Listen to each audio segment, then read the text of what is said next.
정보 보고서에 따르면 이란이 쿠바에서 드론을 이용해 미국에 대한 새로운 전선을 열었습니다. 도널드 트럼프는 자신의 정부가 쿠바 섬에 저장된 이란 장비에 대한 보고를 조사하고 있다고 확인했으며, 만약 그 정보가 사실로 밝혀질 경우 워싱턴이 신속하게 조치할 것이라고 답했습니다. 기밀 정보에 기반한 보고서에 따르면 쿠바가 300대 이상의 군사용 드론을 획득한 것으로 나타났습니다. 관타나모 해군 기지, 미국 선박, 플로리다의 키웨스트에 대한 공격 가능성에 대해 논의했으며 이란 군사 고문들도 받아들였습니다. 미국 대통령은 이 의혹을 실제 위협으로 간주하기로 결정했으며 이란과 연계된 공격 구조가 카리브해에 설치되는 것을 결코 용납하지 않겠다고 분명히 밝혔습니다. 이 고발이 공개 전쟁 중에 나왔기 때문에 상황의 심각성이 더욱 커지고 있습니다. 미군은 이란의 미사일, 드론, 해안 방어 시설을 다시 타격했습니다. 한편 테헤란은 걸프 지역에서 공격을 확대하고 자국 영토 밖에서 미국을 압박하려 하고 있습니다. 쿠바는 미국 영토 근처에 위치해 있고 중국의 정치적 보호를 받고 있기 때문에 이 갈등의 잠재적 확장 지역으로 떠오르고 있습니다. 이러한 가능성만으로도 백악관 내부에서는 이미 심각한 경고등이 켜졌습니다. 이란이 쿠바에 무엇을 보관하고 있는 걸까요? 쿠바 정권은 왜 이런 위험을 감수하려는 걸까요? 트럼프는 이 위협을 어떻게 막으려는 걸까요? 트럼프는 7월 13일 오벌 오피스에서 이 사건에 대해 언급했습니다. 기자가 직접적으로 그 보도들에 대해 질문하자 대통령은 그 정보가 사실일 수도 있다고 답했습니다. 그는 정부가 사건을 확인 중이며 미국은 이런 일이 발생하지 않게 할 것이라고 경고했습니다. 쿠바에 이란 드론이 있다는 보도로 우려가 제기되고 있습니다.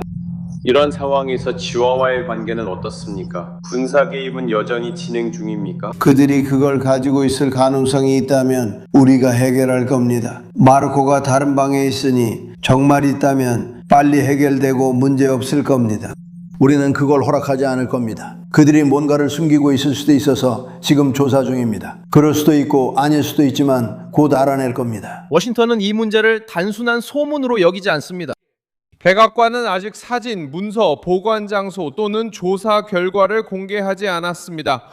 지금까지 확인된 사실은 조사가 진행 중이라는 것과 정보가 확인될 경우 트럼프가 조치를 취하겠다고 밝힌 의지가 있다는 점입니다. 보고서에는 쿠바가 획득한 300대 이상의 군사용 드론과 관타나모 미국 선박, 키웨스트에 대한 잠재적 행동에 대한 논의가 언급되어 있었습니다. 또한 하바나에 있는 이란 군사 고문들도 지적하고 있었습니다.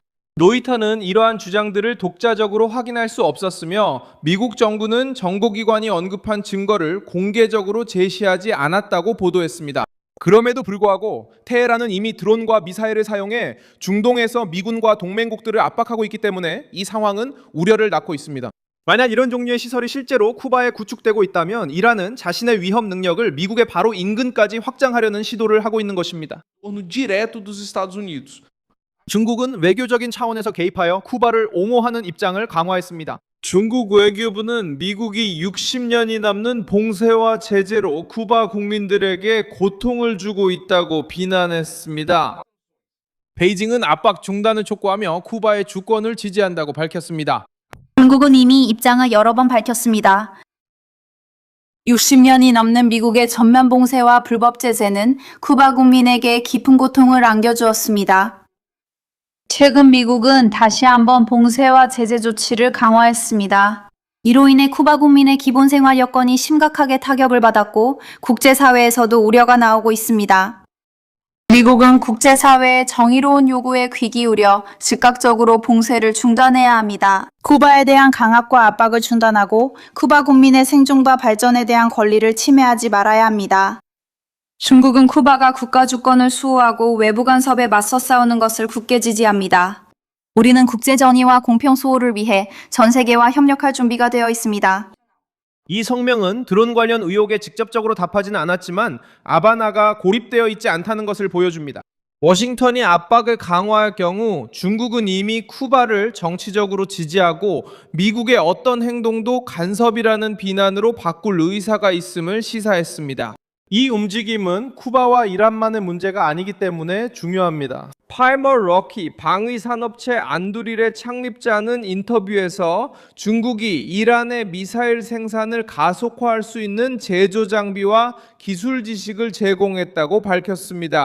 그에 따르면 앞으로 2년만 더 발전하면 테헤란은 대가 없이 맞설 수 없을 만큼 거대한 무기고를 갖추게 된다고 합니다. 러키는 이란이 강화된 북한으로 변모해서는 안 된다고 위험성을 요약했습니다. 중국은 이란에 제조 장비와 제조 기술 지식을 제공했습니다. 이로 인해 이란의 탄도미사일 생산이 급격히 증가했으며 이들은 몇 달 전부터 이 새로운 구조로 운영하고 있었습니다. 그들이 앞으로 2년 더 계속한다면 무기고가 너무 커져 우리는 행동할 여유조차 없게 됩니다. 그들은 핵무기를 만들어 우리가 대응하지 못하는 상황에서 동맹국을 공격할 것입니다. 이게 북한의 시나리오입니다.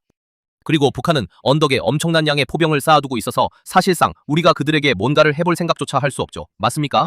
그들은 핵무기를 만들고 있습니다. 우리는 아무것도 할 수 없어요. 50년 된 무기로도 서울을 파괴할 수 있기 때문입니다.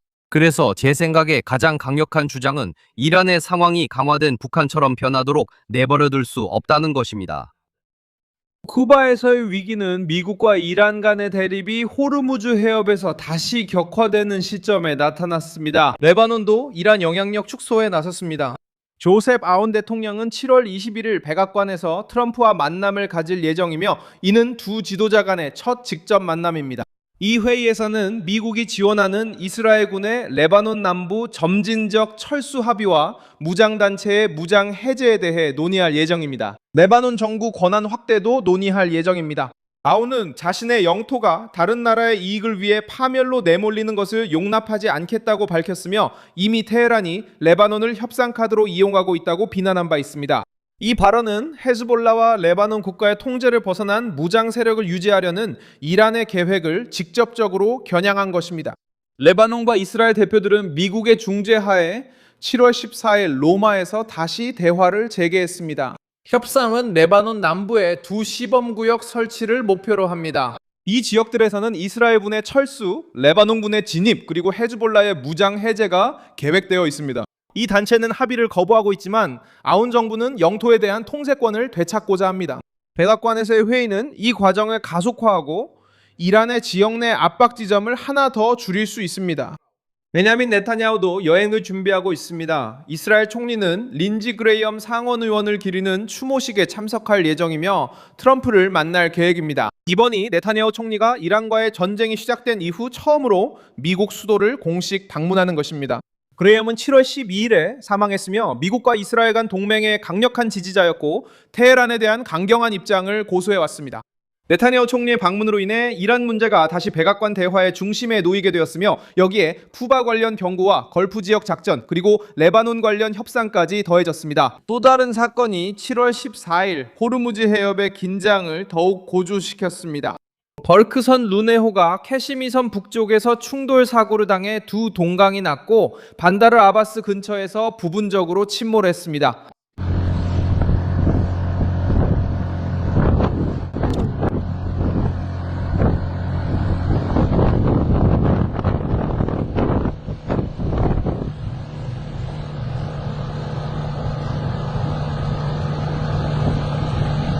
이란 항만회사 기구는 침몰 사실을 확인했으며 해양 소식통들은 이 사고가 캐셴섬 북쪽 충돌에 더해 설령이 32년에 달해 피해가 커졌다고 전했습니다. 현재 지역 상황 때문에 표류 중인 기류에 대한 소문이 빠르게 퍼졌습니다. 워싱턴은 이란을 거쳐 레바논에 이르고 중국의 외교적 지원을 받으며 현재는 아직 조사 중인 중대한 고발을 통해 카리브해까지 이어지는 압력 네트워크에 직면해 있습니다. 정보 당국이 이 구조를 확인한다면 쿠바는 섬을 미국과의 직접적인 위기의 중심에 놓게 될 것입니다. 마침 테헤란이 군사 능력에 대한 공격을 받고 오랜 동맹국들 사이에서 정치적 입지를 잃고 있는 시점에 말이죠. 끝까지 이 영상을 시청해 주셔서 정말 감사합니다. 화면에 표시되는 픽스키를 통해 저희 프로젝트를 후원하고 재정적으로 기여해 주세요. 저희는 진실된 정보를 전하는 데 집중하는 독립 채널입니다. 여러분의 후원이 저희가 계속해서 활동할 수 있도록 큰 힘이 됩니다.